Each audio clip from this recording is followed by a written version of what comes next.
The Last X. Chapter 11. 1.11.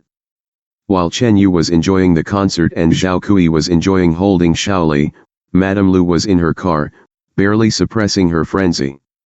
As soon as she caught her breath, she called her older brother, He Chiang. After Madame Lu defied her family to marry her husband, her disappointed parents gradually became distant and reticent, but her older brother continued to dote on her. It was also He Chiang who usually helped her to get rid of her husband's mistresses. "My Mei, why are you on the phone? Aren't you at the concert?" Hearing the warm voice, Madame Lu sobbed, "Chiang Ji." He Chiang startled and pushed his wife away to sit up in bed. His sister had always maintained her composure, she rarely displayed any emotions even when handling her slag husband's affairs. What could have upset her so much? "Is it your husband? Did he make trouble outside again?" He Chiang clenched his fists. If it was that worthless trash, he'd teach him a lesson this time no matter what his sister wanted. Madame Lu glanced around the parking lot furtively before lowering her voice. "Chiang Ji, you've heard about what happened to Yao Yao, right?" Confused, He Chiang grunted in acknowledgement. "I ran into the one who was behind what happened, that sh Shaoli," and Madame Lu shuddered. "And what? Did he do something to you?" Whispering, Madame Lu finished, "And he looked exactly like that child we dealt with long ago. That 5-year-old child." He Chiang reflexively shook his head. "My Mei, that boy died so many years ago. Remember how we have the film of how the car hit him? There's no way this Shaoli is the same person." Afraid that her brother wouldn't believe her, Madame Lu restrained her panic and calmly said, "Chiang Ji, we have to make sure that they both died on the spot. After all, we didn't take care of the bodies ourselves, right?" He Chiang still didn't believe such a coincidence could happen, but to reassure his sister, he promised, "All right, well, I'll see if it's possible from Shaoli's orphanage records and then talk to someone in the mercenary team we used that time." Relieved, Madame Liu's suppressed tears burst out. She choked out, "Thank you Chiang Ji. And if it turns out that boy managed to stay alive?" He Chiang chuckled. "It goes without saying that if the job wasn't finished, we should get it done." Dash. Several hours later, Shaoli swayed out of the concert hall, drunk on the music. Zhao Kui carefully guided the boy into the passenger seat of his car, smiling at the dreamy, glittering eyes. His baby really couldn't be left alone. By the time Chen Yu woke up from his daze, they had arrived in front of his apartment. Recollecting that Madame Lu had probably made some trouble out of agitation, he grew eager to check, so he casually pecked Zhao Kui's chin again and leapt out of the car. Abandoned by his Xiao, Zhao Kui's brooding stare followed after the cheerfully disappearing figure, but he comforted himself with the thought that tonight the boy had voluntarily kissed him twice. Anticipating the day he could coax Shaoli into being hidden from any prying eyes, Zhao Kui rushed back to his hotel to watch what Shaoli was doing. But a marvelous concern arose along the way. What if his baby agreed to live with him but his habitat wasn't ready for him? As expected, the problem rebounded to the hapless assistant. "Ming Wu, has a house with a music room been prepared?" The bewildered childhood friend who couldn't understand what this tyrant was thinking. "Almost done, just waiting for the soundproofing." The memory of Xiao being embarrassed in front of his driver flashed across Zhao Kui's mind. "Insulate every room. And make sure the instruments are the best out there. Soundproof all the rooms." Ming Wu mouthed speechlessly. Was his boss trying to make him quit? Zhao Kui nodded, issued a terse "keep everything running for a few more days," and hung up. Ming Wu flailed around on his bed. What keep everything running? He wanted to quit. In the meantime, Chen Yu had effortlessly routed Zhao Kui's spy cameras to show a video loop of himself playing the pieces he'd heard tonight so that he could freely examine what he'd caught. The phone call between the siblings was recorded.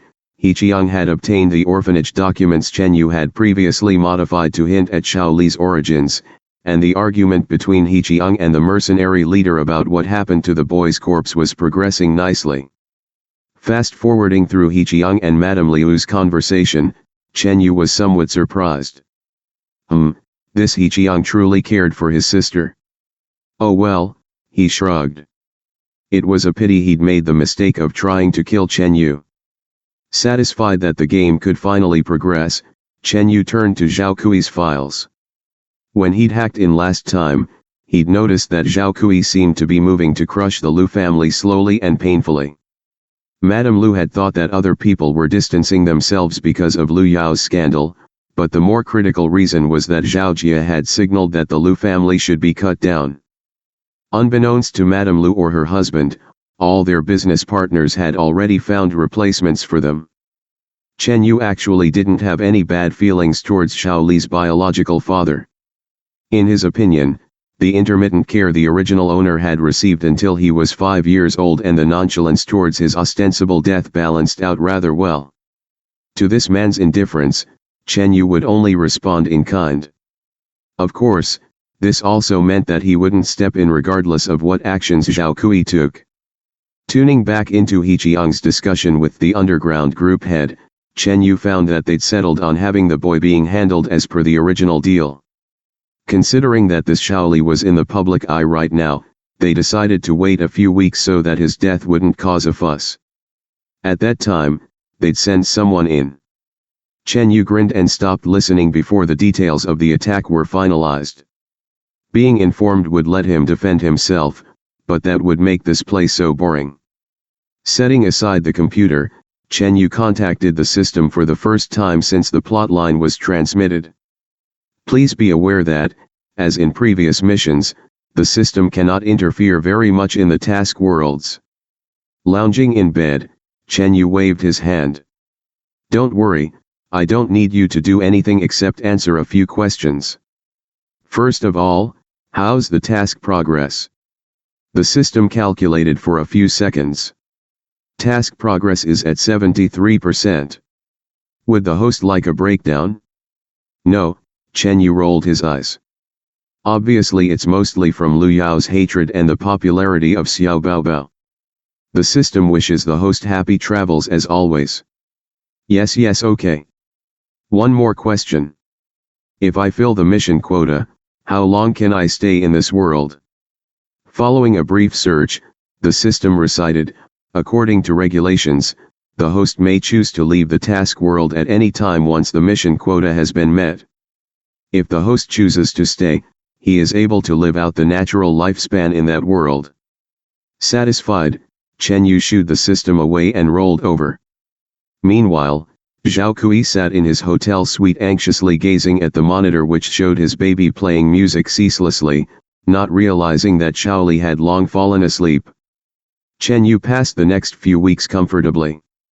With his identity as Xiao Baobao revealed, Xiao Li bashfully received praise from everyone in the academy, indulged in music, and frequently talked on the phone with Zhao Kui, who had eventually returned to Z country to manage the backlog of work. Occasionally, Chen Yu would amuse himself by observing Lu Yao hiding in her home and Feng Min failing to find a new job. He Qiang had told Madame Lu of the plan to kill Xiao Li, and, apprehensive that her daughter would stupidly cause trouble and bring on suspicion if she wasn't informed, Madame Lu had in turn relayed the information to Lu Yao. Needless to say, Chen Yu had obligingly preserved these exchanges. Watching Lu Yao throwing things and cursing Xiao Li, Chen Yu's lips curled. Since Lu Yao was so impatient, he'd take her out of there soon. As for the former headmaster, he had long been deserted by Lu Yao, so there was no communication between the two to incriminate Feng Min in this murder attempt. But Chen Yu hadn't intended to use the law on the second male lead anyway. For a self-made man like Feng Min who didn't have a strong family, his pride depended on his talent and willpower. If he was sent to jail, he could convince himself that his inability to recover was because he didn't have the opportunity. But if he was free to look for a position in the outside world, every rejection and dismissal would chip away at his self-esteem and leave him with no excuse. As for how Chen Yu could guarantee that this tolerably shrewd person wouldn't be able to rise again, it was because he'd planted a virus that automatically informed any prospective employers Feng Min was interested in of his past. The positions Feng Min applied for had plenty of candidates, so one with a flaw like this would be directly disregarded. Since the news broke disclosing who Xiao Baobao was, several media and entertainment companies had been reaching out to Shaoli for interviews, contracts, and so on, but Chen Yu consistently declined. To begin with, the original owner had aspired not to be famous but to teach and share his love of music. Combined with Chen Yu's laziness and Zhao Kui's possessiveness, it was simply too much trouble to develop as a celebrity if there was no use for it. To brush up Xiao Baobao's popularity and make the upcoming murder attempt newsworthy, however, Chen Yu did post one more music video under his anonymous account 3 days before the scheduled assault. As expected, He Qiang, unable to delay anymore, ordered the mercenary group to continue despite the risk. The evening before the day of the attack, Zhao Kui leaned against his office desk with a shot of whiskey and pulled up the surveillance monitor to confirm that Xiao Xiao was awake. When the phone flashed Zhao Kui's name, the boy nervously rubbed his hands on his pants and sat up straight, a faint blush rising from his delicate collarbones to his cheeks. Picking up the phone, he cleared his throat, showed a shy smile and softly answered, "Mr. Zhao." Zhao Kui's heart nearly burst from his baby's cuteness, and he reached out to stroke the image on the computer. In a low, hoarse voice, he asked, "Xiao Xiao, how can you call your lover Mr. Zhao? Why don't you try addressing me as Gag?"